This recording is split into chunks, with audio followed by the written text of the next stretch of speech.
So back in April, I made this decision to do this podcast, which is now on episode 30.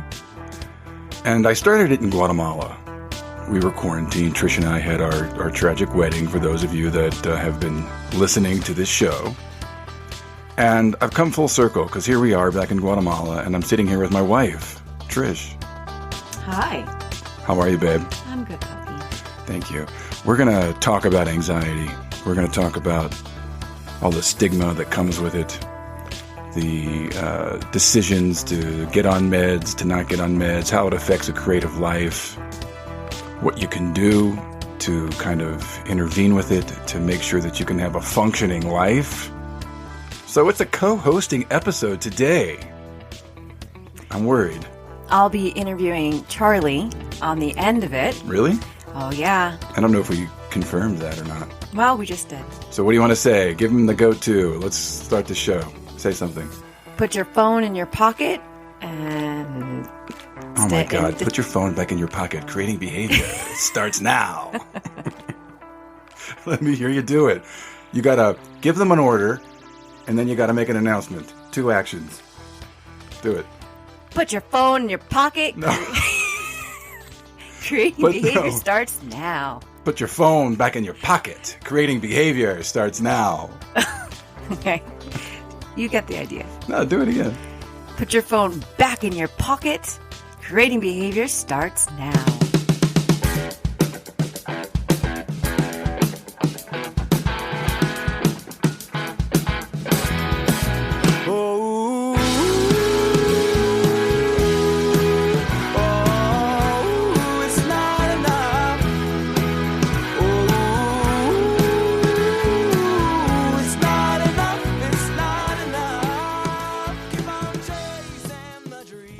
Hello, my fellow daydreamers. Greetings from Guatemala.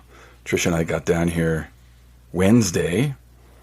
We had to take our COVID test. I'll tell you, the Guatemalans, everybody but the United States, really fucking does it right. We had to have a negative COVID test within 72 hours of getting down here. Had to have all that paperwork. They're not fucking around down here. So we're back with her parents. How does it feel to be back home, babe? I love it. I love being here. I love this earth. It's very spiritual. I feel grounded. It's warm. It is. It's really warm. It's beautiful. The garden, the flowers, the roses, the hummingbirds, the butterflies, the caterpillars. Yes, all of those pups. Do you want to describe where we're at? Because we're back in my original studio, which I kind of made out of her parents' attic, the bodega, we call it, cement. So yes, blocks. So when we built this house, there in Guatemala, people don't have basements because of earthquakes, and that's just the climate, etc. So we built this storage kind of space above the dining room, and Mom calls it the bodega. And it has lots of random crap in it. Oh, it's an attic. It's tons. I mean, toilet paper, paper towels, bins, plastic bins, shelves of I don't even know. I think that's a wheelchair. My God. Are they preparing for the inevitable? Is that what's going on? I think that's when Mom had her surgery. I don't know. But there's and it's stinky in here. It smells like... Babe, it doesn't stink. You have serious olfactory issues. You smell things. I have an acute nose palate. Jesus, you do. So, yes, we're back in the hole. Oh, we also call it the hole. So we told my mom this morning that we'll be in the hole recording. So we're back where it started, and it's hysterical, and I'll take a video of it. Yeah, I mean, I've got this plastic table with beach towels hung over everything.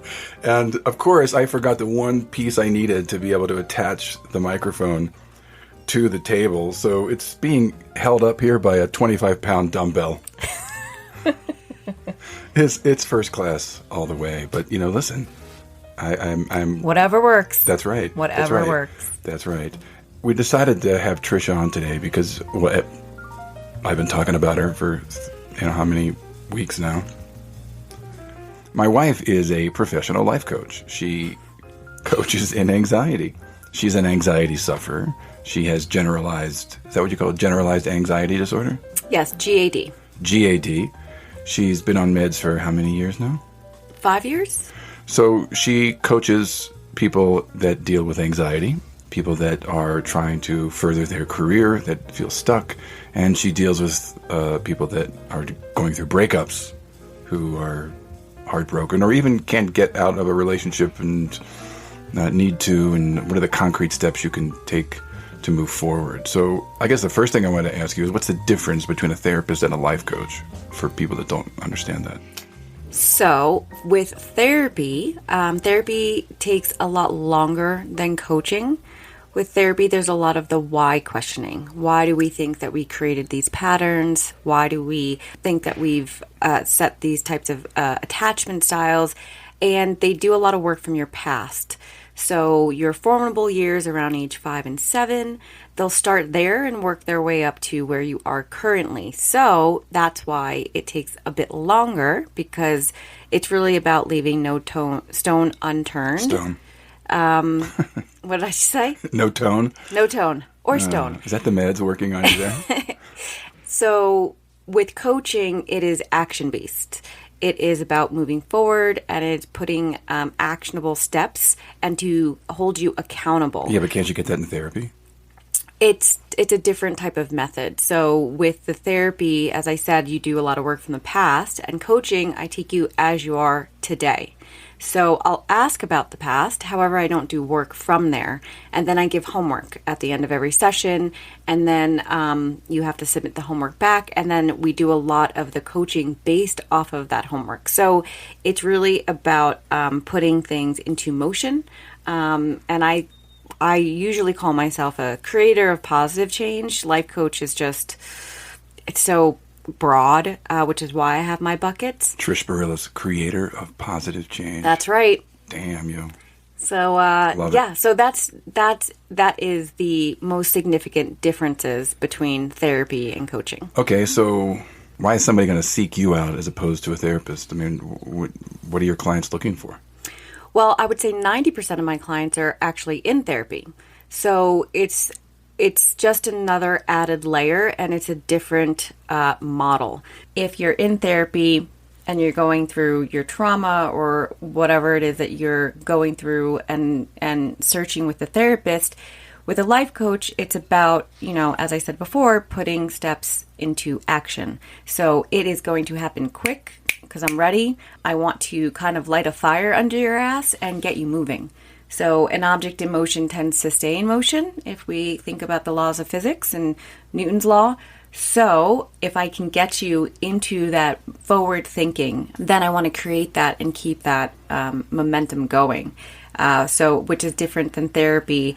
And it really depends on also what type of therapy that you're doing, because there's so many different types that you can see.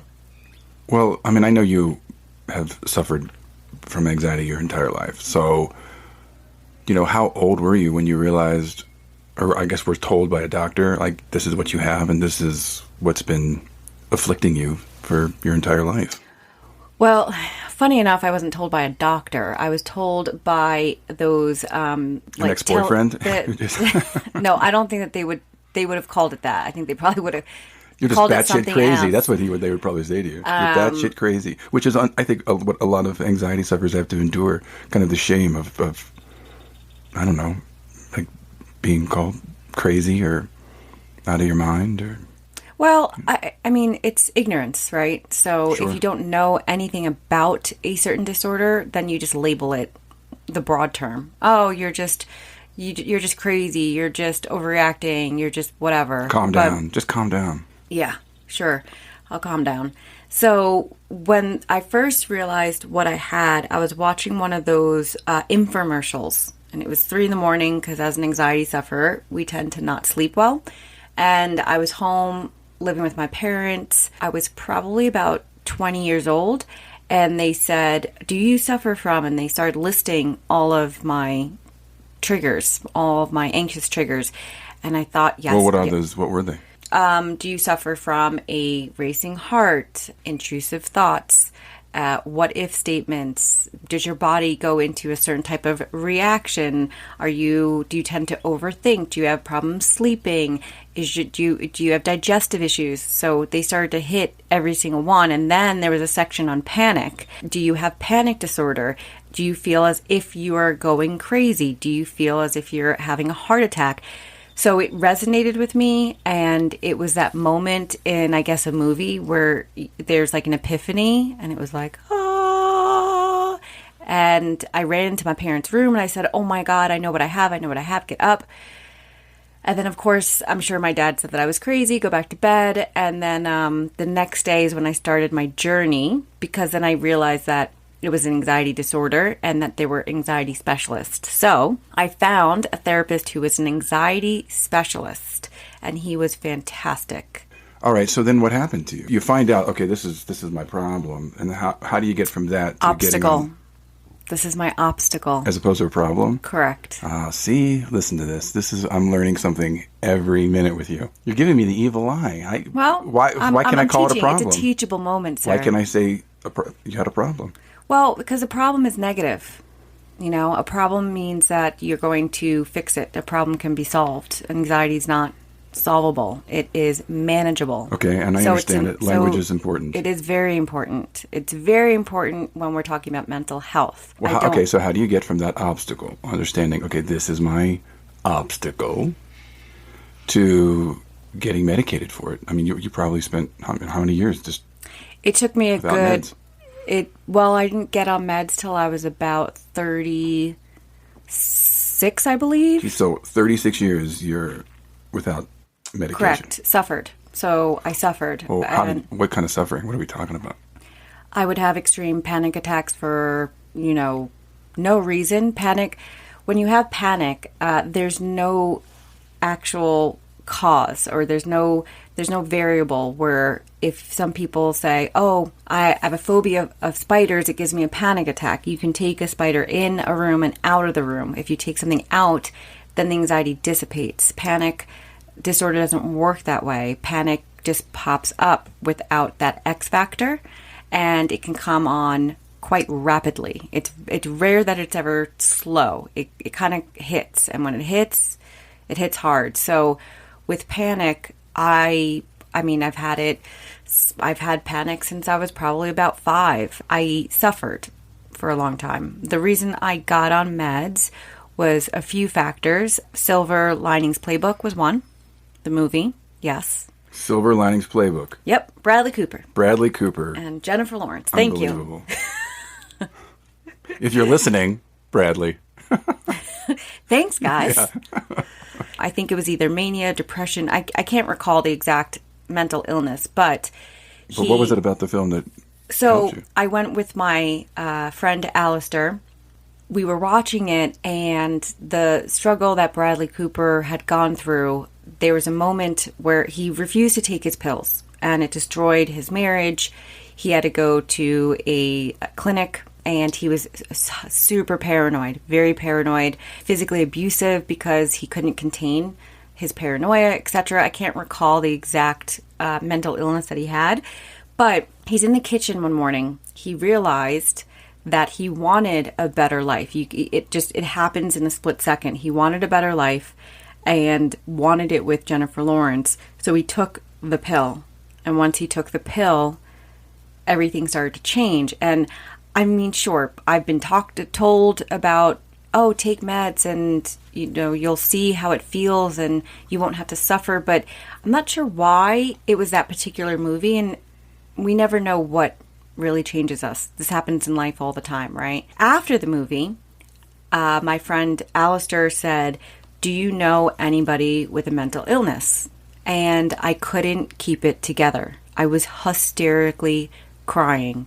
He was probably one of the first people I ever told because I was just so ashamed. It just scared the hell out of me because I just didn't want to resonate ever with having a mental illness. For years, I wanted to live a non-anxious life and pretend I was non-anxious and that I was, this badass chick who was running nightclubs. I'm 5'2". I'm Hispanic. I mean, I was against all odds. So I just thought, I can't have a mental illness. Like, I can't be something that I'm not. And then when he asked me, I don't know, it just changed. And I just thought, shit, yeah, I do know someone that would be me. And then that was the first day of my forever. And 2 days later, I called my therapist and I said, I'm ready. Wow. And he was floored. And he said, what happened? And I said, Silver Linings Playbook. And that was it. And then that was the day my life changed. Well, I just think this is important because certainly as a teacher and dealing with creative individuals, artists, aspiring artists, that question, like, do you know anybody with mental illness? I will tell you, I've been teaching now for, I don't know, almost 20 years. I have students struggling with clinical depression, students struggling with eating disorders, panic attacks, anxiety, and it manifests itself in their work, in the classroom, these things that they've been battling with their entire life. They pop up. They do. And I'm not their therapist, nor am I a life coach. I'm their teacher. But to see these young, 20-something, 30-something people like suffer and still try to do this work, which has got to do with mining your imagination and really like drilling down into your primitive unconscious. Some of them are medicated, some of them aren't. But there does seem to be the stigma about it, a shame that is attached to it. Some of them just don't even understand like exactly what it is that's going on with them. They just think they're fucked up and that they're a mess. Well, because if you start to understand, then you have to accept that you have something. That's why people don't get the help they need. Because if you have to go towards your first step, then there has to be an acceptance. Yeah. What meds are you on? Do you want to talk about that? Well, I get this question all the time, and I don't talk about my specific meds, and here's why. When people see my life, when they jump on Instagram, obviously it's a highlight reel. I do talk about my suffering, though, and people decide, well, I'm going to take what she's on. I'm going to do exactly what she does so that I can have her life. That's why I don't talk about what meds I'm on, because all of us are built differently. For example, melatonin... But there are meds specifically designed for anxiety disorder. Correct. Are there a lot of them, or like a handful? Yeah, of course. There's SSRIs, there's benzos, there's a slew of meds, which, again, not as someone that can speak professionally on meds, only from a personal opinion, you have to see the right therapist for medication. I don't advise... Or a psychiatrist. Correct. I don't advise going to your general practitioner, because you really need someone that is going to support you when you start. There's a DNA test that you can take that can actually tell you what type of meds will be better for your body. So my naturopath said to me, there's this test and you can see what medication will work best for you. But I was already on a med and it worked great. And I just thought, God, why don't we talk about this? Like, why aren't general practitioners saying, hey, what are you experiencing? What are you feeling? Oh, let's take this test and then send you on your way. And I think that that's important. It's just a DNA test that you can take for your blood work. So if you are someone that's thinking about medication, I strongly recommend that as your start. Then seek the right psychiatrist to decide and go on your med journey. Well, did you try other things before you got on meds? Like, how did you try to deal with the anxiety before you got on the meds? I started acupuncture at the age of 17. And that was my first look into holistic healing. And I was taking, like beetle egg capsules and whatever. Beetle egg? Yeah, well, I called them beetle eggs. How could you even swallow that? You are so freaked out by because when you're suffering, crickets. You do have a cricket phobia. Yes, I do. When you're suffering, you're like, oh, is that lamb balls? If it's going to make me feel better, I'll take it. So you gotta, when you're in it, you're in it. You'll do anything. You'll do anything. Yes, I would have, and still would, to be honest. Then I went on my therapist journey, and that took a long time to find the right therapist and the right psychiatrist. I did touch healing with Maoris from New Zealand. I saw a naturopath. I saw, Well, what did the naturopath give you? oh, she was fantastic. I had already figured out the anxiety portion, but I had really bad ulcers and my stomach was a hot mess. So she Did that come from the anxiety and stress? that was work. That was all work-related. work, yes. But because of my anxiety, I couldn't eat, which is where the ulcers came from. Because when I'm super anxious and stressed, I stop eating. Not because I have an eating disorder, I just literally can't think about chewing. So You can't think about chewing no, chewing is too much work. It's when you're in an anxiety when I'm cycle, anxious. When you're anxious, When I'm anxious. chewing is too much. Yeah. And I get that you don't understand that, and it's Right. hard to explain it unless you're in it. It's like See, that's part of the problem with most people with anxiety. The people that they talk to and share things with, most of them can't wrap their mind around it. so when you are nervous about something, right? Yeah. If you're about to go on stage, if Sure. someone hands you a plate of pasta, Not eating. right? I'm probably going to go take a shit. Everybody knows what that's like, right? The pre-play poop, the preset poop, the anxiety. So, right, that's anxiety. Yeah. But that's healthy anxiety. That's right. Because once you get on the stage and you're in it, it starts to dissipate. Now, imagine not having that X factor and feeling that way all the time. Without any real Without definable any, reason. correct. Correct. And then you think you're crazy. Right? Like you're losing your mind. Oh, yeah. And that's the Did you version. think you were going crazy at times? I thought I was going crazy for years. I thought I was just hiding it well. So, No, you don't hide it. with What? You can't look at me that way. This is my show. right, but so we Then- talked about then vocabulary. respond. We Then talked just about respond to how vocab. you feel. Tell me, how do you feel about what I just said? I think it's ignorant. Okay, there you're you the go. you're the problem. So there you go. So you This saying, is- "Oh, this is well, what you are everybody wants to crazy." hear. No, My ignorance. I'm anxious. Right. You're a non-anxious, and I'm an anxious. Right. It's not about being crazy. I don't think you're crazy. You just said it. All right. I don't remember. Moving on. I thought I was going insane for, I would say, most of my life. I thought that there was no doubt in my head that I was going to end up in a clinic, jailed away somewhere, That's so scary. and that people had to visit me, Jesus. and that I was just pretending to be quote unquote normal. And I hate that word. It's such a dumb word. So So, that's interesting because I think a lot of people can relate to this. What do you mean by pretending to be normal? Because I think that's probably what a lot of sufferers have to try to do. I wanted to not be anxious. So, therefore, in my younger stages, I thought, well, just act normal, be normal, act normal. So, there could be a world of chaos happening internally. And that came out so often. My parents always knew that if I slept over at someone's house, they'd get a call at midnight to come pick me up. Because my anxiety, I would go into a panic at night. I would go into multiple panic attacks. It's irrational. It is fear-based. None of it makes sense. But at night, when everything's quiet and my brain starts to run off, here I am, calling my dad saying, I got to get the hell out of here. I'm next to a cornfield. Can't do it. And to this day, it still makes me uncomfortable. Can I just say that it's irrational, not irrational? I can't have that. No, irrational. Irrational. Irrational, not irrational. It's spelled with an I. I know that. But you're saying it's irrational. That's not I how you think pronounce it. that's my speech. Yeah, but that's not correct. Well, Irrational. irrational. No, I can't. I can't. I cannot abide. Irrational. Irrational. All right, so let's just get back to the meds. So you get on meds, and I know that that's not easy. I mean, no matter what you're trying to, deal with. What was the journey of getting on medication? I don't sugarcoat it. It was bloody horrific.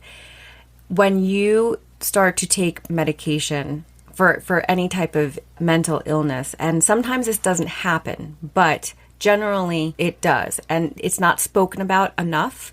So whatever you're experiencing, whatever type of, let's say, anxiety, it will exacerbate it. So your body, basically, you're putting chemicals into your body to regulate, to find balance. It's going to throw your body off, and you will experience whatever you're currently experiencing to a different level. So when I got on, I felt completely out of control. It was hell. And one of my best friends is a psychologist, and my tribe. And this is why you need a good support system and a good psychiatrist and psychologist. Yes, I do have a phenomenal tribe. Your girlfriends are just legit. So if you're listening, you guys, you're incredibly valuable. Solid. To Trish. So, yes, I thought this was hell, and there's no way that this is right. Like, this can't be the path. This is not helpful. This is making me But, question. what were they? Like, what was actually happening to you? It exacerbates whatever you're feeling. So it makes the anxiety worse? Correct. So my anxiety... For how long? Like, how many weeks before it depends on your body. The first time I went on, it was about 3.5 weeks. The second time was worse and harder because the dosage wasn't right. So probably about a month.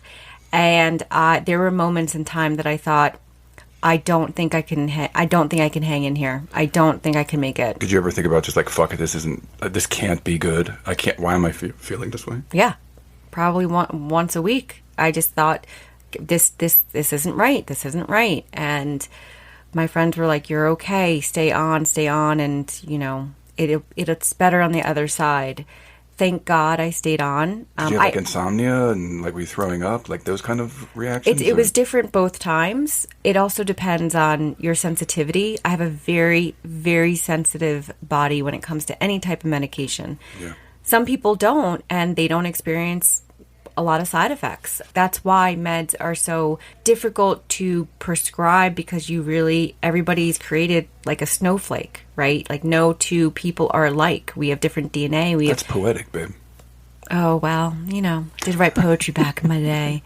So, yeah, your journey is going to be different than someone that is, sitting next to you. Medication has to be really targeted to your body and to what works for you, which is why I don't share the exact types of meds that I take or that I'm on, because it's not about me. This is about you, and you have to figure out what works. What happened after you hit that 3.5, 4 week mark? What did you experience, and what did it do for you? How did your life change? It wasn't this, I didn't jump out of bed and was like, woohoo, I'm anxiety free. It was slow and gradual.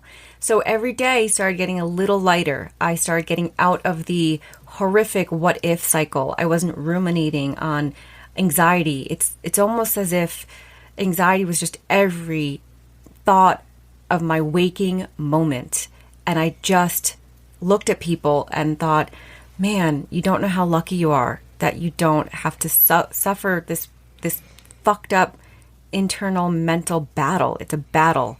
And it's a battle that you have with yourself, and it's like a mental prison that you can't get out of. It's hard to just describe to people. You can't describe it. You just feel defeated, exhausted, unseen, and unheard.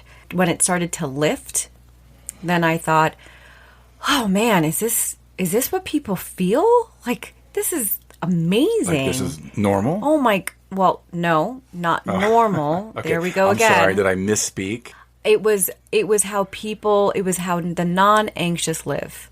And I just didn't know what that was like. I didn't know that I could spend a whole day without what-ifing something, without second-guessing something. What do you mean what-ifing? What if? What if I get a panic attack in the middle of this meeting? What if I go to dinner and my stomach acts up and I have diarrhea? What if I start convulsing in front of random people I don't know? What if I walk down the street and I pass out? I can what if everything all day. Disaster mentality. It's catastrophizing, yes. That's part of an anxiety. That's a result of anxiety. It's the most common. It's not that it causes it.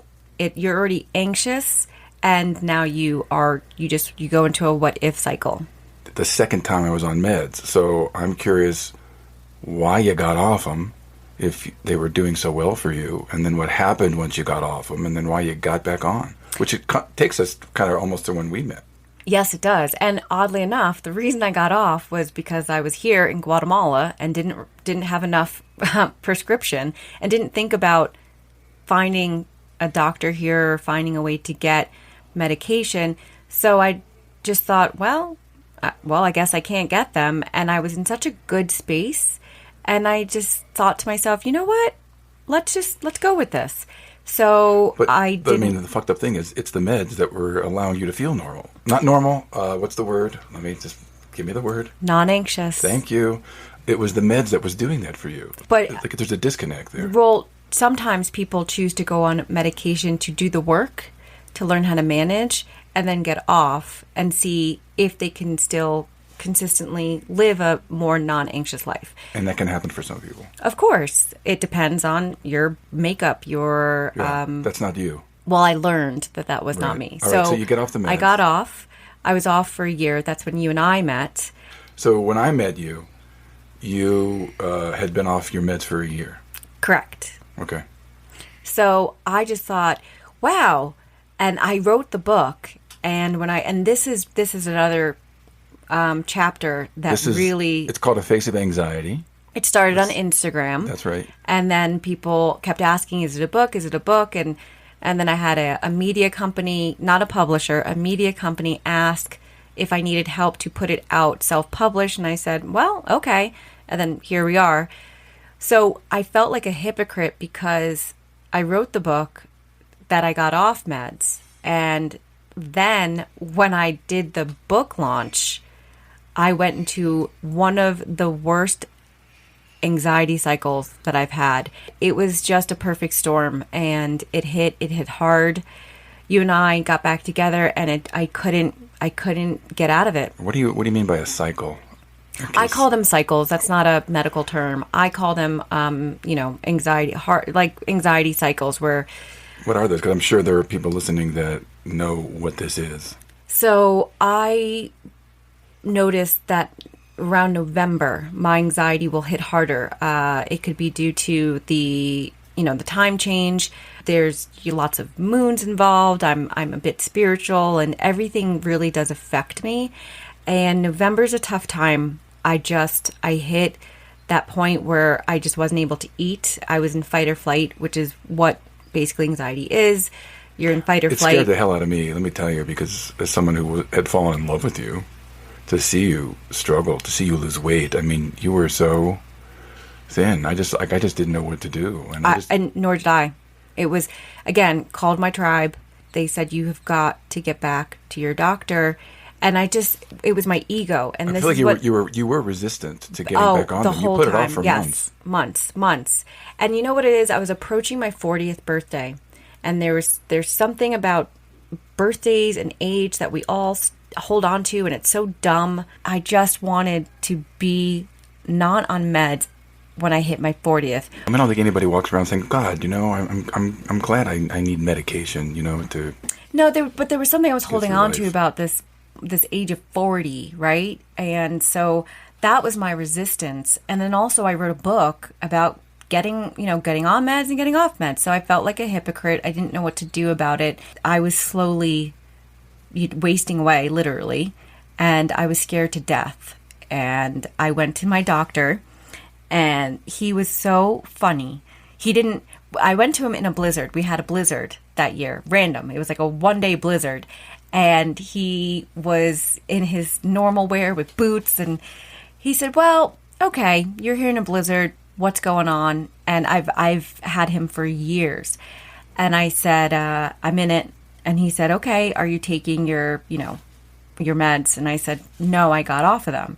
And he said, okay, so you've lost 15 pounds. What's the weight where we're going to be concerned? Because we have that documented. I said, I'm concerned, I'm scared.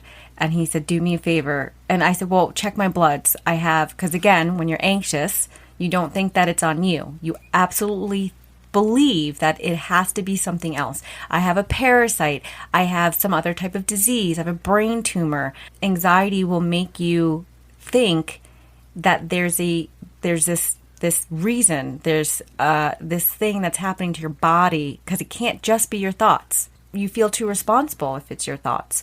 I said, well, let's run these tests. And he said, nope, not going to run tests, not doing it. And I started to cry, and he said, because he knew that it wasn't. It wasn't physical. Because I've been in this room with him before. Yeah. And he said, Trish, take your medication, go to your bagel place, get an everything bagel, cream cheese, and go home and watch a movie. And I said, that can't be it. And he said, that's it.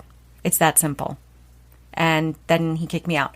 And on my walk home, I called my 3 best friends, told them I was hysterically crying because I just couldn't believe that here I was back again with medication. It's so simple. And did you feel like you failed in some way, or like you were I did. just like lost and you're never going to have a good life? Like this is just awful? Yeah. Well, it wasn't that I wasn't going to have a good life. It wasn't what I wanted. I wanted a life without meds, and my ego wouldn't let go of that. The first time around, my doctor said, if I were to give you this little pill and it just made you feel so good and so much better, what would you say? And I'm like, yeah, absolutely. And he goes, okay, well, that's what we're talking about, medication. I was like, oh, wait, no. About anxiety, no. Like, so there's just some part of sometimes our brain that it's like, oh, well, it's okay. There's a stigma attached to meds. But an anxiety is tricky too, because nobody questions if you have bipolar or schizophrenia or other types of mental illness. But when it comes to anxiety, people use the term so loosely, or people will say, oh my God, I almost had a panic attack because my dress didn't come in on time. That's incorrect.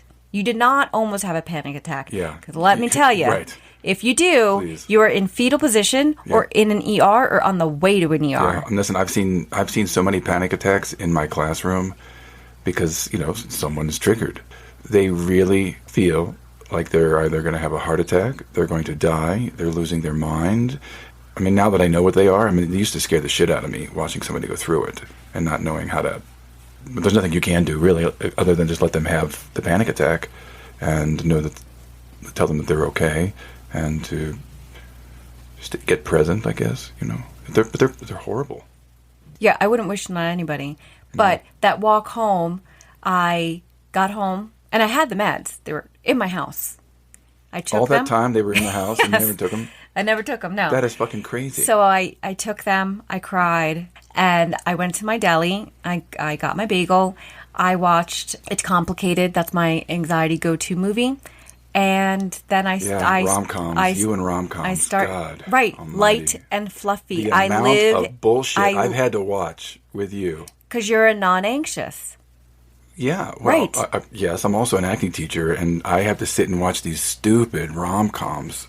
It's torture. So is having a panic attack because I'm watching something dark. I was making it about me all of a sudden. Right, but it's not. That's true. All right, so getting back on these a second time, what was the journey like? That was hell. It took about a month and a half to regulate because my dosage wasn't correct. I took too high of a dose. And again, it's like a cocktail. It's like getting it just right. And if it's not right, you're really out of whack. Yeah. Well, this is the way I can relate it for women or any men that are familiar with foundation. It takes a while to figure out the perfect foundation for your skin, right? A little bit of this, maybe that, blah, blah, blah. Yeah. Meds are the same way, you have to figure out what works for your body. How does it respond? What's the right dosage? When's the right time to take it? The morning, the night? It's a journey. And if you don't have the right therapist and the right support, it's going to be tough. It's going to be hard. And a lot of my clients right now, because of pandemic, have chosen, thank goodness, to do something about it. So they've gotten on meds. And that's where I, as a coach, jump in and help make them understand that these things are common and that it is something that we need to not take in shame and that we need to talk about them. And once people hear that I normalize their triggers and their thoughts, things start to alleviate because you don't feel alone, in your suffering. It's so important. Well, you posted this Instagram video just a couple of days ago, which, what has now over 30,000 views, which is extraordinary. And what you were talking about was the shame of talking about meds and talking about, how you as an individual approach your anxiety. It was a resonated 2-minute, 30-second video that I did when we were running out the door because we were flying that day. You could hear Charlie in the background And you were making just like, noise. oh, no, I got to say something real quick. And I think somebody had DM'd you or Oh, I somebody was said so something pissed. about... I was triggered. I was triggered. go So the natural route. Why can't you just take some herbs and... no, this person said commented on one of my videos previously. You're on the wrong side of healing. You are on the wrong healing path. You can cure anxiety in a week. It is not mental. It is not emotional. It is physical, and you need to eat minerals. They were probably a Scientologist. And I thought, oh God, man, I don't know. It pissed pissed me you off. off. It It did. did. It It really really lit pissed you me off. off because I just Why thought, couldn't you just blow it off? Why you just delete it and just move on? Like you had to respond to it. because I didn't. It wasn't the eat the minerals stuff that I found comical. It was that you're on the wrong side of healing, and that anxiety can be cured in a week. That is the wrong message to send out into the world. And so what did you say in that video? So I said, first of all, I don't care what path you're on. As long as you're on a path to healing, then you're on the right path. I don't care if it's holistic. I don't care if you're seeing a shaman, if you're seeing a therapist, a coach. Be on a path because that's your journey and you're going to get to where you need to get to. And it might take a few different people to find what works for you, but you can't shame people for saying that they're on the wrong healing path. That to me just pissed me off. And then to say anxiety is curable. If anxiety was curable, somebody would be a multi-billionaire and we would be chill as fuck right now during this pandemic. No, that's true. So I'm sorry. That is untrue. I've Why never. do you think it resonated so much? I mean, over almost 35,000 people have viewed that now. Because we're in a time right now that people are struggling deeply, and everybody's experiencing some type of anxiety because anxiety is fear-based and it lives in the unknown. And in this pandemic, it's unknown. There's no, pandemic's going to end on February 24th, 2021. We're used to, as humans right now, knowing exactly what's happening, when it's happening, and that's comforting. You know what time you have to go to work. You know what time you leave work. There's structure. Right now, there's no structure. We're all stuck at home. People are scared about getting sick.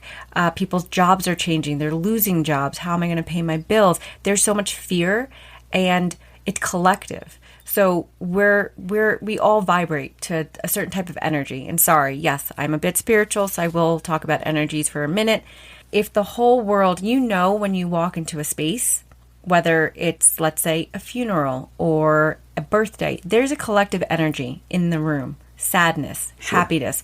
Right now, as a world, it is anxiety. The world is anxious. We are collectively scared, and there's fear. Mm-hmm. So which is really underneath. That's what's going on underneath anxiety. It's fear. That's yes. the essence emotionally.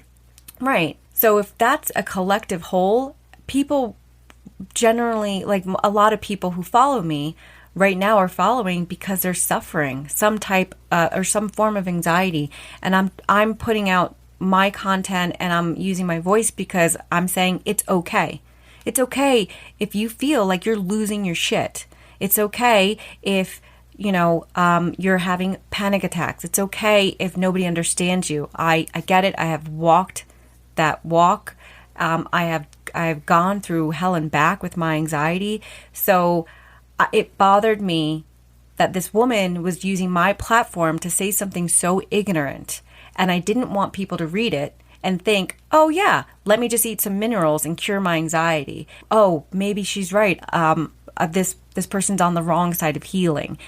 There's no wrong side to healing. Healing is our own personal journey, man. Like, that is what bothered me. And the reason I think people resonated with it, one, they could feel that I was pissed. And two, I'm sitting here saying, yes, I take meds and I don't care. I don't care what anybody thinks about it.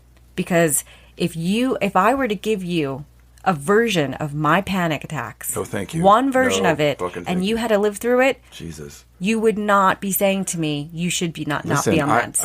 I've seen you I've seen maybe 3 panic attacks of yours. They just come out of nowhere. I mean, we were watching The Crown. We were watching an episode of The Crown, and that triggered you, and you went into a serious. I can't watch period pieces. Jesus, I don't know what happened, and it again came out of nowhere. I was throwing up.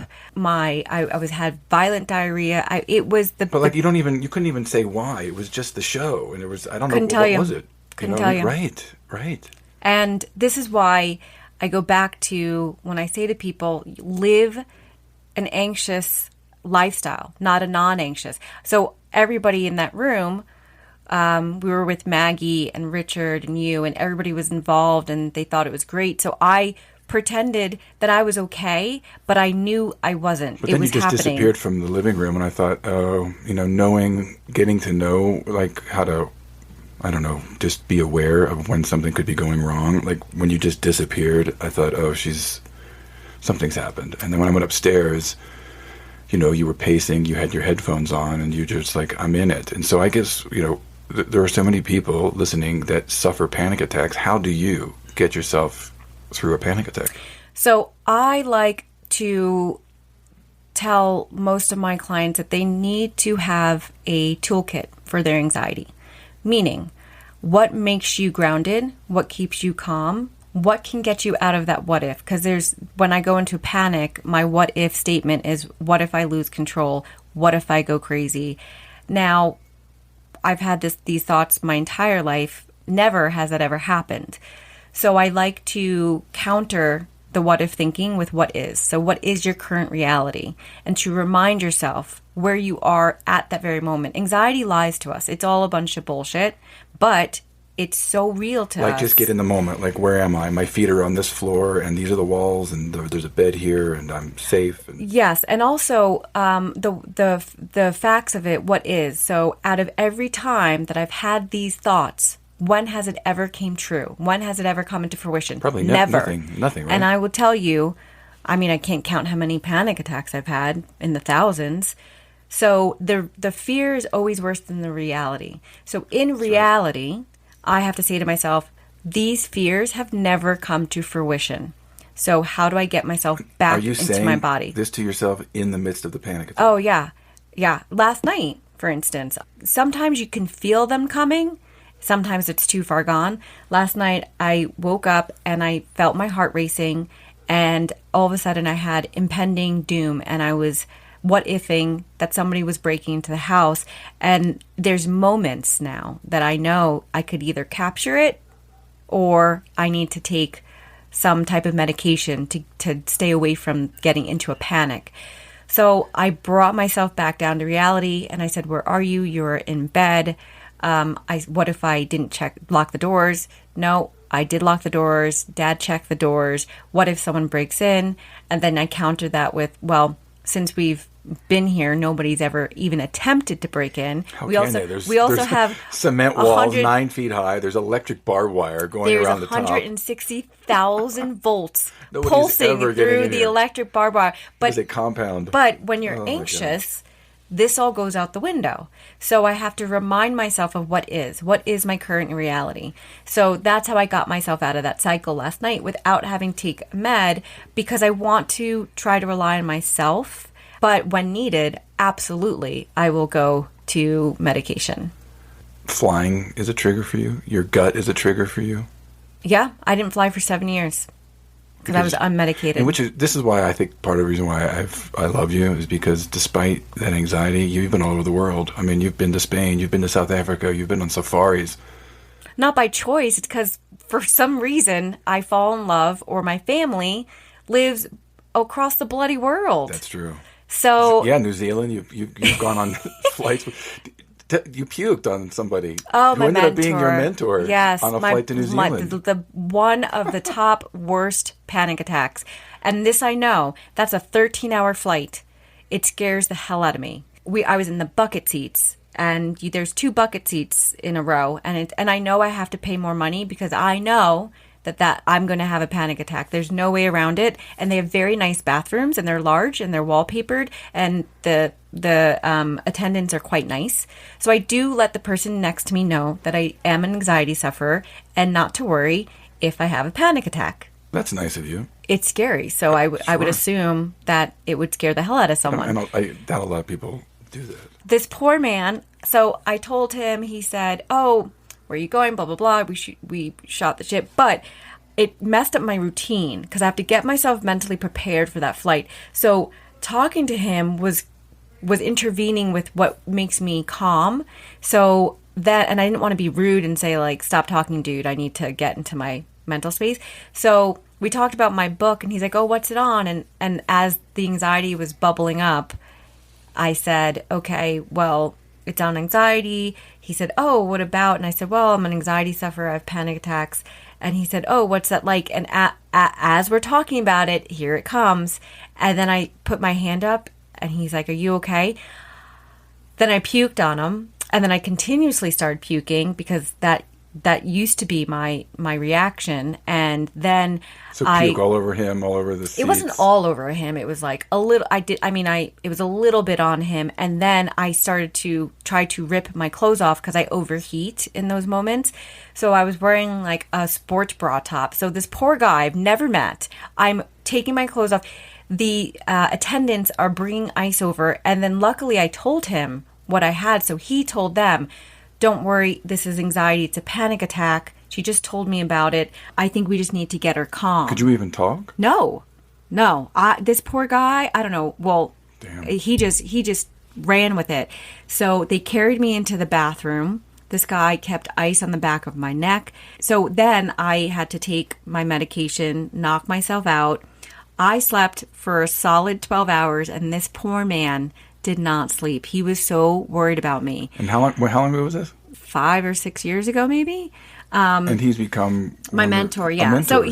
So the universe decided that he was going to be my chosen one. He put his blanket on me. He checked on me every 30 minutes. When we landed, and I was like bright-eyed and bushy-tailed, this poor guy looked like he had gone through hell. And then he walked me to my gate.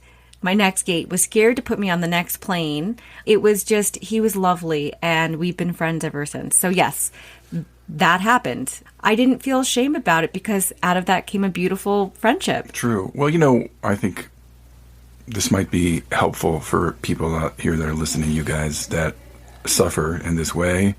But you're still going about your life. You start dating, and you get into relationships, and I guess there can be this fear of wanting to reveal kind of the truth about what's going on with you because you don't want to lose the possibility of a relationship. And what I respected about you is you told me about your anxiety disorder, I think on our second date. You said, hey, listen, I have this. I suffer from general anxiety disorder. I didn't even know what the fuck it meant. And you were very upfront about it. And you really gave me every opportunity to go. I remember in the car one time, this is when you were off your meds, and you said, it's okay if you leave. It's okay if this is too much for you and you want to go. Yeah. I don't know, it didn't scare me. And that I always look back at that and go, I'm just so shocked that I didn't run, and I didn't want to. But I guess what I'm saying is you gave me that option and you were honest. And do you have any advice for people that are starting relationships or might even be in a relationship and are coming to this understanding about what's wrong with them? Can I say that? Wrong? No. What's the right term? Well, it's not that there's something wrong with them. But isn't it though? I mean, like something's wrong. It's a wiring. When we say, so for my coaching, I have a lot of emphasis on vocabulary, and everything is in a positive perspective as opposed to negative. Wrong means that there's something not right about you. You are not normal. You need to be fixed. It's wrong, Well, I mean, just to play devil's advocate, that's exactly what's going on. But it's not your choice. This is how you're born. This might be a result of wiring. True. If you were born with a third nipple, which I do have, which Charlie does have. It's a great icebreaker. I wouldn't say I have 3 nipples. But would you say something's wrong with you? No. It doesn't change how I live my life. I don't need medication to deal with my third nipple. It is like a mole. It's like a freckle. This is not a good analogy you're using. Well, but listen, we're going down the wrong path. Okay. So anyway, I want to get back to relationships. I want to get back to what you can say to people who are scared shitless that somebody's going to run away or reject them, or they're going to end up alone because nobody's going to want to. Right. So deal with it. This is what I've realized later on in my life. Either way, if you don't say something to your partner from the get-go, it's going to come out, because if you suffer from anxiety, it's going to play out. It's going to play out in your relationship. You could be super irritable. You could be, too nervous to do certain things, and then you're going to prevent your partner from wanting to do what they would like to do, and then it becomes a source of contention. So be upfront, because you're never going to hide. They might not outwardly know that you're anxious. However, they might think down the road, well, why all of a sudden have you changed? Was I the first guy that you came out with like that? No. I learned once I started my med journey, I just thought, this is who I am. So yes, I am someone who suffers from anxiety, and I was putting a book out. But did you ever have anybody go, nah, peace out, no thank you? No, never actually. Yeah, never. Because if you own who the fuck you are, if you own it from the jump, then what is there to say differently? Like, you're either in or you're out. So what do you say to somebody who's scared shitless? It's like, I'm scared. I'm scared to say something. I don't want to lose her. I don't want to lose him. Well, it depends on what state of the relationship you're in. If your partner is your person, they already are in love with you. It's not that they're not seeing this. It might be an eye-opener. Oh, is that why you're so irritable? Is that why you yell at me when things aren't exactly where you need them, or the volume of the TV's too loud, or you don't want to go to XYZ's party? Like, it could be very eye-opening. And the more honest you are with your partner, the more real that relationship can get. And that's where we want to be, is authentic. Yeah, there's no secrets. I mean, that's what I love about you and I. Like, there's just, everything's on the table. And I've learned, you've helped me, telling me from day one, and then saying, listen, this is what I need. When I'm in a panic attack, leave me the fuck alone. Just be present, but don't say anything. Like, you've given me kind of my own roadmap of how to deal with. It's part of your anxiety toolkit. Figure out what works for you, and then please let your partner know how to deal with it. You have to let them know, because everyone's different. For me, I need to be alone. I need to go through it. I can't even speak, so I send Charlie a text, and my verbiage is, I'm in it. And I know. That is exactly what I say. I put my headphones on. I'm normally listening to 90s hip-hop, and I pace, and I do circles, and I get myself grounded. And I could be doing that for 20 minutes or an hour. Yeah, but and at least I know that there's, that it's a panic attack, so I'm not worried. I'm not scared. But, the other thing that happens a lot with you and I is, you get this disaster mentality of, oh, my stomach hurts, I'm going to end up in the hospital, I've got food poisoning, do I have an ulcer, do you think I need to go to the hospital? I mean, I cannot count how many times you've asked me that question. Do you think I need to go to the hospital? No, you don't.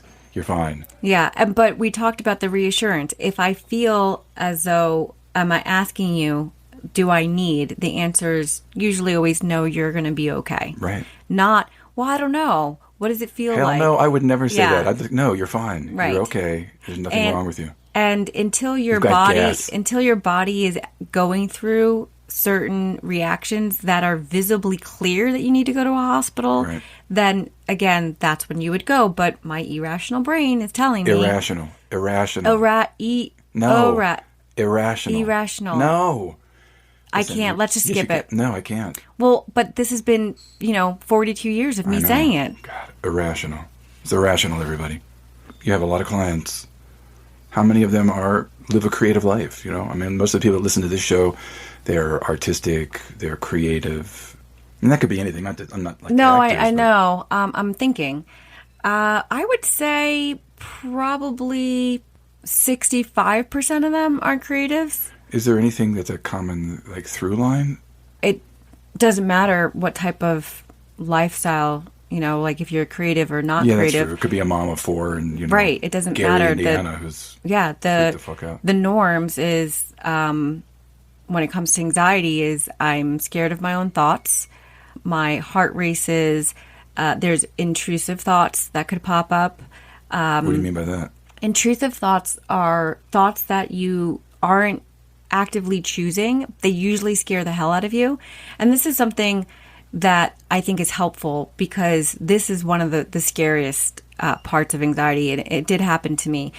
It's the fear of knowing you have the power to do something, not that you're going to choose to do it, but I might have someone that might look at a knife and they say, oh my God, I have the power to take this knife and either stab myself or stab my partner or someone in the house. Not that they want to inflict harm. It's that there's the power there. It's and the idea of, oh, I could pick that knife correct. up right now and slit my wrist. And a non-anxious could have that thought pop in and be like, laugh it off, roll their eyes and move on. Whereas a non-anxious looks at that and then holds on to that thought. Or you step out on a balcony and it's like, oh, I could just jump right off the balcony here. Which that used to scare the hell out of me. I used to think, oh my God, I could just jump. Like I could, what's preventing me? And that gives you anxiety, that causes anxiety. Yes, lots of anxiety. But why? Because you think, oh my God, I might do it. I might just have a compulsive it's not that moment. It's not that I might do it. It's that I have the power to do it. You know, like I can do that. That scares me because for my personal experience, I didn't feel safe in my body because anxiety was just wreaking havoc. I just didn't feel safe. I thought that my thoughts might be true. So what if I just jump because I'm anxious and I'm losing control? Like, what if I did that? And then I remind myself that I have a moral compass, and my moral compass will always bring me back to myself, because I could never in my wildest dreams injure an animal, a person, unless, you know, I was being attacked. Right. So because I know that when I'm not in a state of anxiety, I have to remind myself when I am in an anxious state. And intrusive thoughts are scary as hell because they're intrusive. It's part of the word. They're popping like into your brain. Yes. Going into your thoughts. Yep. And then it becomes obsessive. Like, is it like, oh my God, that's all I think about now for the next hour? It could be. It depends, right? So it depends if you have OCD or OCD tendencies. I also have OCD tendencies. Which actually, I have to say, have been a great benefit to our relationship, oddly enough. There are things about my anxiety that I absolutely love. You vacuum like a motherfucker. I do. I've never seen anybody clean. Nobody can clean like me. That's why we have such a great relationship. I do all the cooking. I feed you. I keep you alive, basically. I keep you clean and hygienic. You iron. Now you iron our... No, not now. Well... I didn't... You've always done this. I've always done it. Iron bed sheets, iron pillowcases, iron napkins.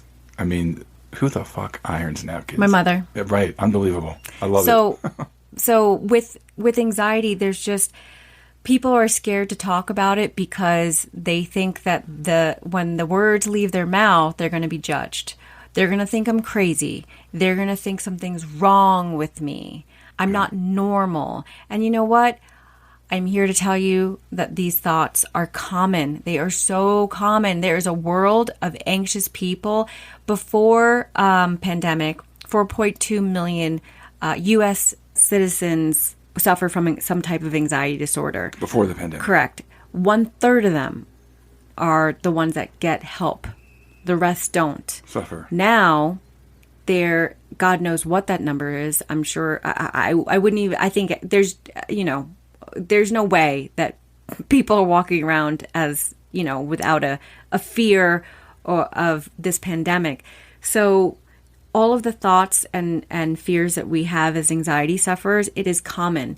And this is what I want to say about Instagram. Because I didn't have Instagram when I was at my worst growing up. Mm-hmm. So I didn't have that added layer of seeing everybody being so chill and look at my life and blah, blah, blah. I didn't have that. So that was another layer that I didn't have to deal with. But now people are like, oh, wow, why is their life so manageable? Like how are they handling teaching their kids and taking cute pictures? How are they, all of this stuff. But everybody is suffering some type of battle, right? We're fighting something. But Instagram can be used for knowledge. There are so many fantastic anxiety accounts that I absolutely love. Any that you would recommend? Anxiety Josh, he's one of my favorites. And there's a lot of men, Anxiety Guy. There's a lot of men that talk about anxiety. So I don't want this to be a gender thing, because it absolutely is not. Anxiety does not discriminate against race, gender, or age. My youngest clients are 17. My oldest is up to 65. So if you're human, you are prone to anxiety. That is, and not even human, because our dog is anxious.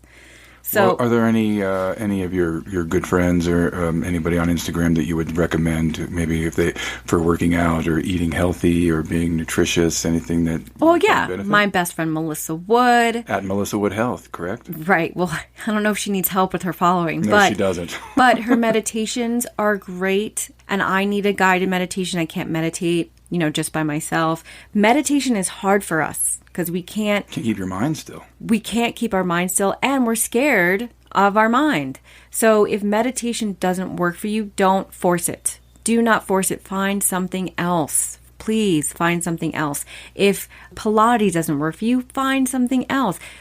Ask yourself questions. What does my body gravitate towards? When do I feel present? Meaning, when I'm not in my head, when I'm not checking my phone. For me, it's very extreme. I have a motorcycle. It's a Ducati Monster 900. The thing is, it's so beyond anything that you should be getting. But anyway, the point of this is that when I'm on it, if I'm not present, I'm going to die. You have to be present on it. And that's extreme, but you know what? That's what my body needs. So I don't understand how somebody with anxiety says, "Oh, let me get a fucking motorcycle." There's no rhyme or reason, sir. It's whatever works. But that doesn't works. give you anxiety? No, it makes me present. It keeps me present. Oh. And then on the flip side of that, ballet also keeps me present. I'm counting in my head. I'm doing the choreography. I'm listening to the music. I'm nowhere near my phone. I'm nowhere inside my body. You're out of your head. You're in the moment. Correct. That gets me present. So funny enough, my therapist said, we really need to balance out your masculinity. So maybe the motorcycle isn't always the best go-to since it is quite dangerous. So then I love ballet, always loved it, and music has saved me. Well, listen, you do make playlists. So I know that when you get into a panic attack, you have playlists that you have made specifically for panic attacks. Yes. And that's also another tool that I would suggest is when you are feeling super anxious or you are in a panic attack, not in that moment, but when you're in a calmer state, make yourself a playlist that makes you happy. I don't care what genre. Music can really snap you into a different mindset. It's like for my age group, if I throw on Madonna, everybody is excited. Everybody starts dancing. It has a feel good. So what music do you listen to? Oh, I'm a hip-hop girl. Yes, you are. I am a hip-hop girl. Through and through. I mean, but that's not... Get a little Biggie on there, some Tupac, some... Run DMC, NWA, Naughty by Nature. What does it do for you? It puts me in a good mindset. And a lot of, I would say, I also want to say this, artists, musicians, a lot of them have dealt with mental illness. Absolutely. It is their outlet, I think anxiety over the last maybe 3, 4, 5 years has become very, very ubiquitous. It's talked about. I think the stigma is starting to disappear a little bit because there are a lot of celebrities that share their anxiety. They're declaring, "Hey, listen, I have fucking anxiety." Yeah, basketball players that can't get on planes and they have to drive everywhere. I mean, the Kardashians, not that they're, they're yeah, well, what's the Kendall? People. Kendall suffers from anxiety. Yeah. The point is, I don't think that the stigma is going away. I think that we're open to talking about it, but there's still such a stigma about medication. Until you have walked a day in someone suffering, stay the fuck out of their mental health journey, please. Because we don't know the depth. Damn, that was fierce. Well, it bothers me, If you can change your life, right? Yeah. If you can live a better life without suffering, and you're not choosing to do so because of the judgment of others, shame on them, right? Right. Shame on them. And we are going through enough hell right now through pandemic and the economy. We don't need more of that crap. We don't. We need to support each other. We need to help each other. And I don't care what version of that is, but we can't be a world that just casts shame. It's not helpful. That is not how we're going to get through this, man. It's not. So, well, do you have any books that you would recommend other than yours, A Face of Anxiety? Any books? That's a memoir. Yeah, right. Anything that you would recommend, like just as a resource for people that are suffering? Yes.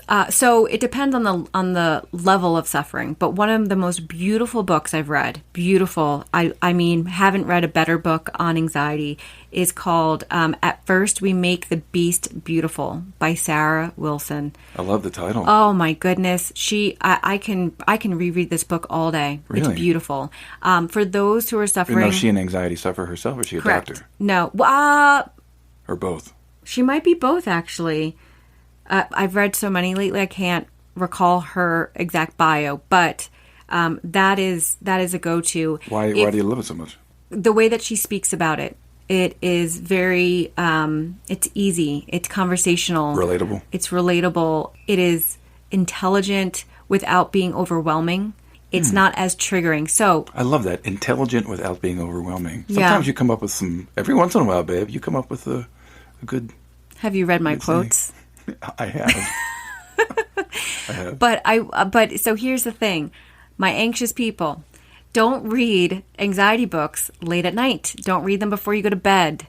Pick a time in the afternoon so that way there you can find a buffer behind it, because sometimes nighttime is hard for us. So when I read books on anxiety or self-help, it is going to be in the early evening or late afternoon. Therefore, I can watch something or fill my brain with something else, so I'm not bringing that to my sleep, because you will think about it. It will manifest in some way. So do yourself that favor.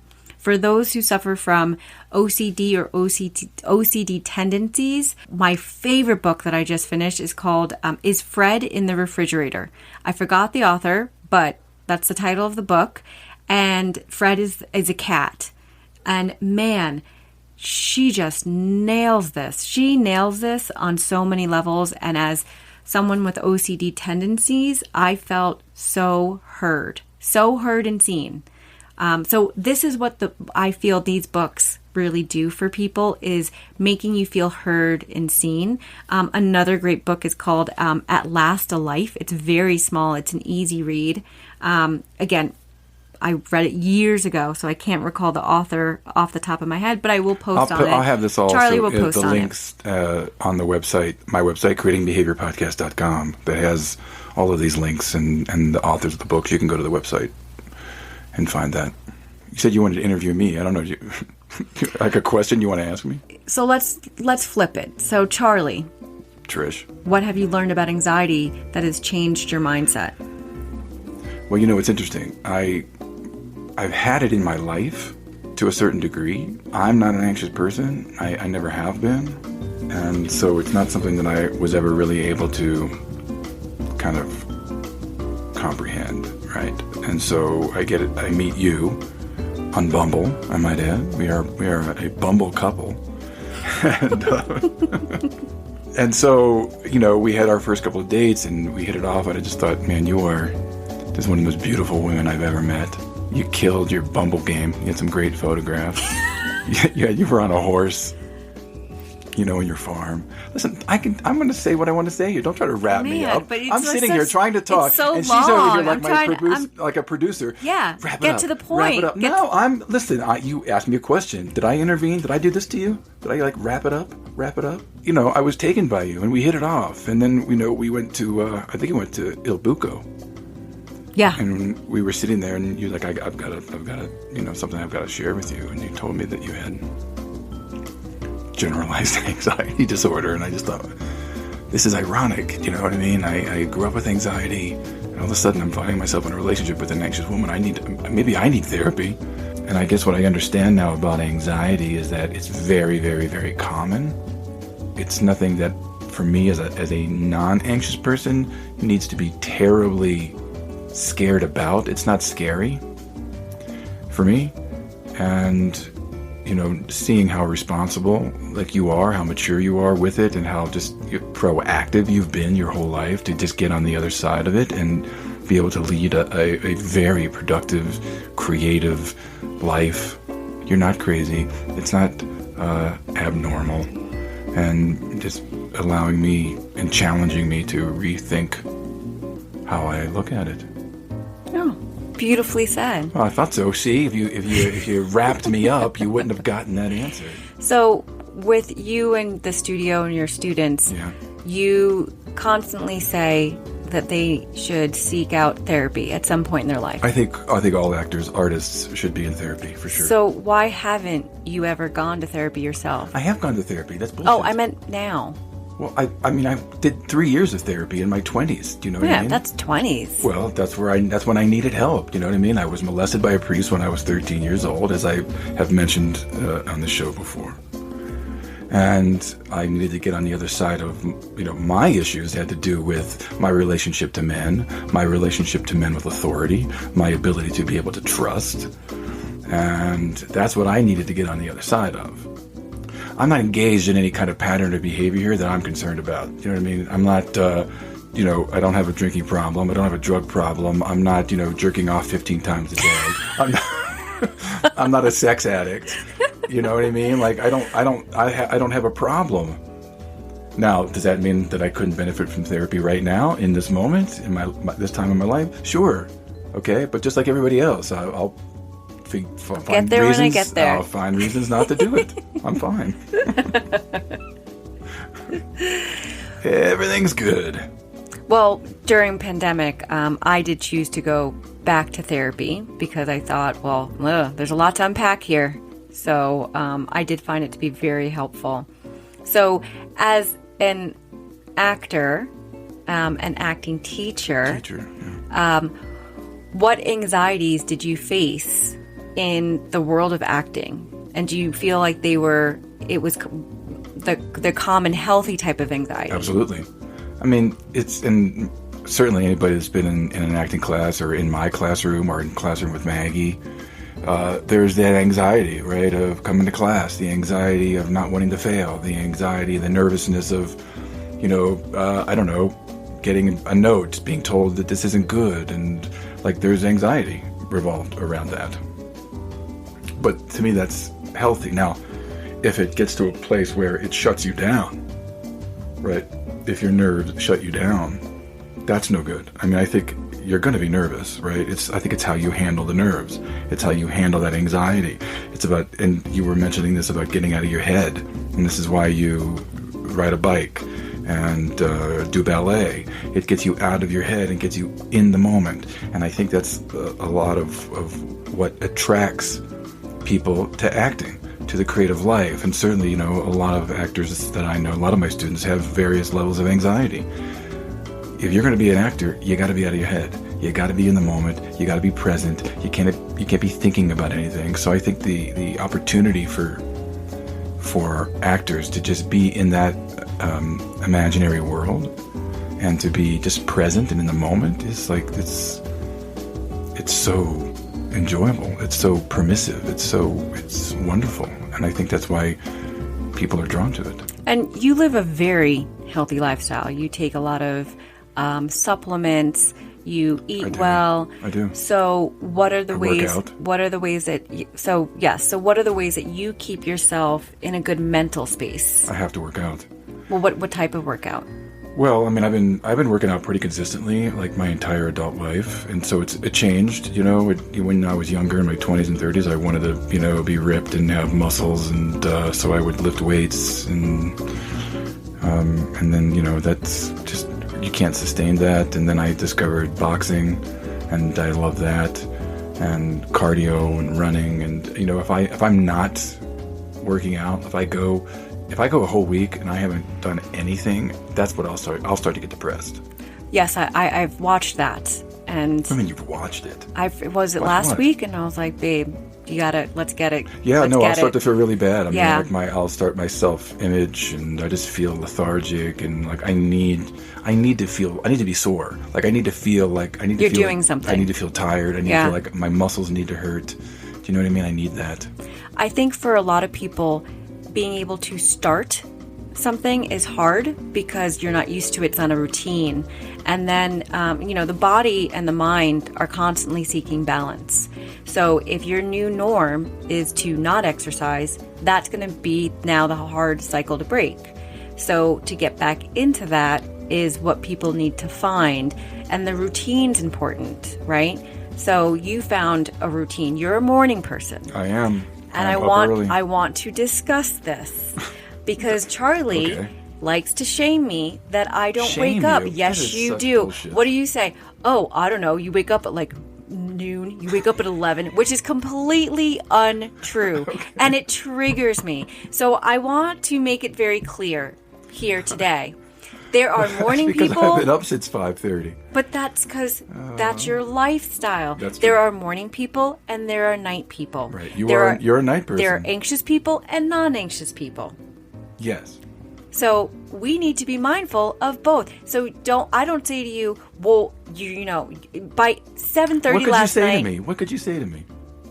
Oh, I don't say what? That you have to go to bed at 8 o'clock or else you can't function. Last night, babe, at 8:30, your eyes were shut down. Yeah, but I actually went to bed around 10:30, and we watched a movie. We watched that Paul Rudd film, another it wasn't even a rom-com. It was a feel-good.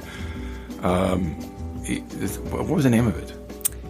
The Journey of Caregiving. Yeah, something like that. He's a caregiver. Selena Gomez was in it. Yeah, I loved it. I thought it was super okay. sweet. I mean, I would never have watched it, but I watched that whole thing. I went to bed around 10:30. So, like I said, though, there are morning people and there are night people. Like, why are you bringing this up? I'm bringing it up because there's shame that you bring to me that we need to work on. Shame? Yes. If you feel shame, that's on you. Oh. If you really? What? Yeah. That's what it is. So my being a night person, I'm not trying to I'm shame a night you. person. Okay, fine. I have no problem with that. But then you make comments. You make comments all the time about me. You've been accusing me of being gay for 3 years. So, let's talk about shame. Let's talk about your dance moves. Well,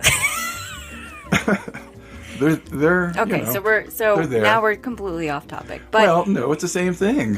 It's the same thing. What's good for the goose is good for the gander. Yeah, right. So I don't shame you. It's just, I go to bed early. I get up early. You go to bed late and get up late. Later. But what's the point? What's this have to do with anything that we're talking about? I don't know. I just wanted to bring it up. Okay. Anything else you want to bring up? This is your platform here. I know, but this is the longest. Can I tell you? This is the longest podcast episode of the season. Well, we are well into our second hour here. Ooh. Okay. Usually, I don't care. And listen, this is. I have no problem with this being a double episode here. This is going to be a long one. No, I get that, but it's an important topic. I think people are an important topic. Going to be helped by what you have to say.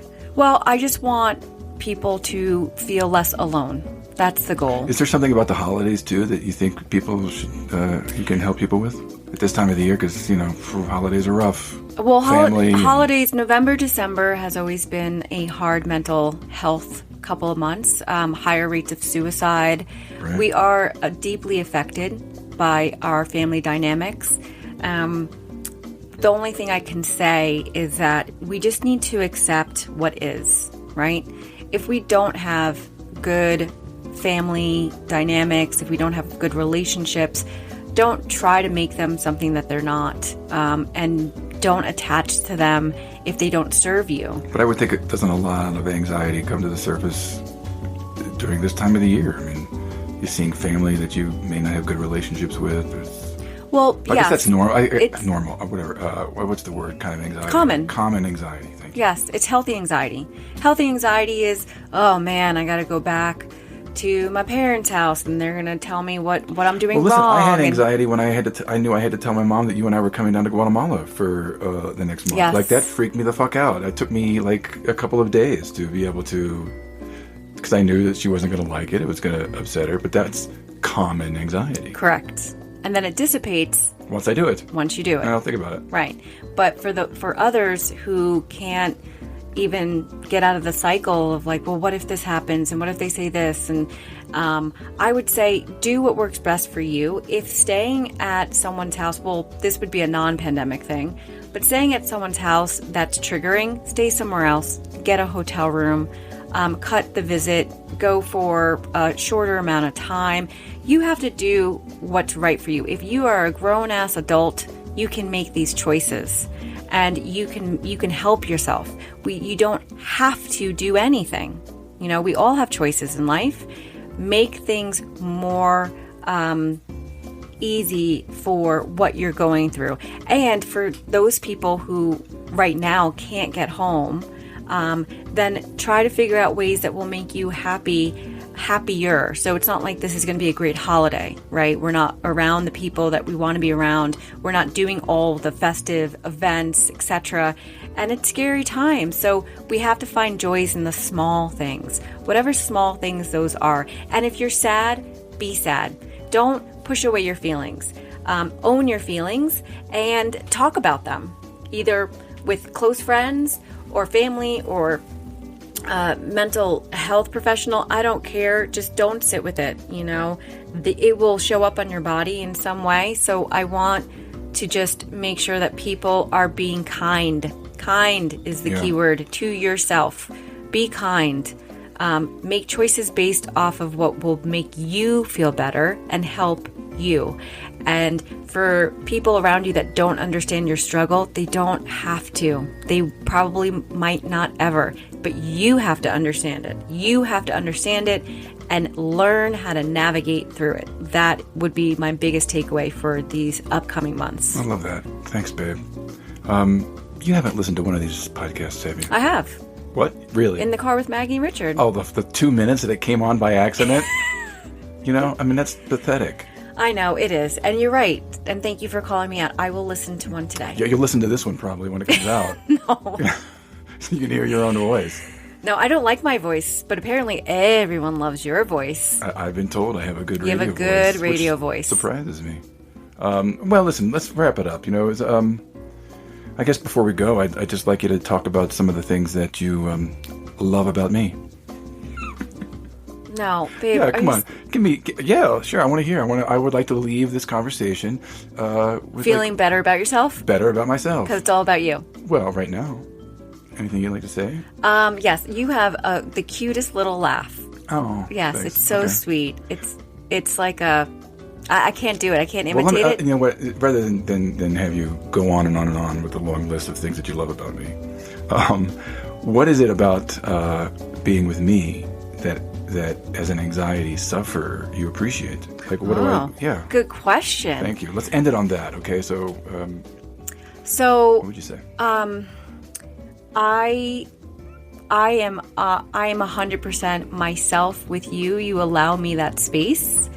You don't make me feel as though I am different. And I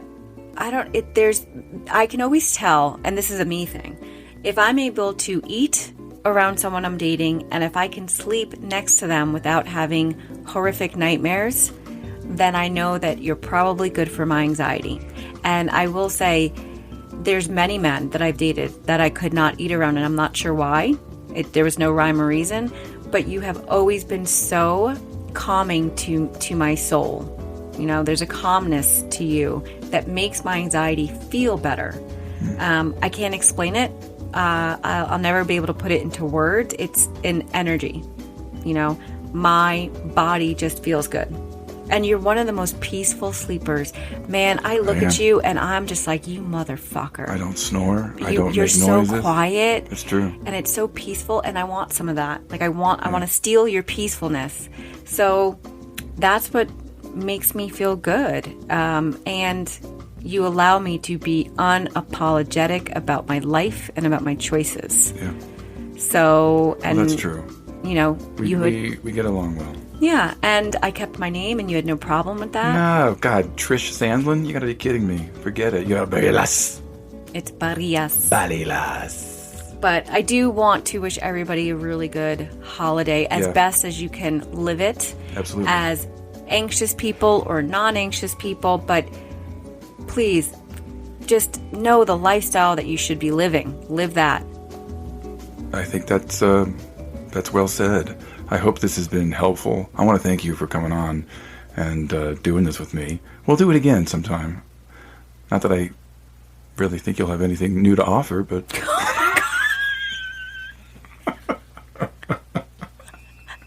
Oh, God. No, I'm kidding you. I'm kidding. See, I made you laugh. I think I just peed a little. Oh, God. That's great. We gotta go. Okay, well, listen, everybody, take care of yourself, and we'll leave it at that, okay? Goodbye. I don't even know how to end it. Anything else you want to say? Not that you have anything good to offer. Who the fuck's this? That is the No, I most said... unsupportive thing I've ever done. Sorry. I said something new, not something new, something different. Okay, all right. Let's go work in the garden. Well, my fellow daydreamers, thank you for sticking around on this one and keeping your phone in your pocket. It was long, but I hope you learned a few things. You can follow my wife on Instagram at @tbarillas. You can go to her website, trishbarillas.com, if you are interested in finding out more about what she does. You can follow the show wherever you get your podcasts. Review it, please, on iTunes. That would be fantastic. You can go to my website, creatingbehaviorpodcast.com, for the content and links to every episode. You can follow me on Instagram at creatingbehavior, at Maggie Flanagan Studio. Lawrence Trailer, thank you for the song. You know how much I love it. And my friends, your mental health is really fucking important. Take care of it. Be creative, playful out with yourself, and don't ever settle for your second best. My name is Charlie Sandlan. Peace.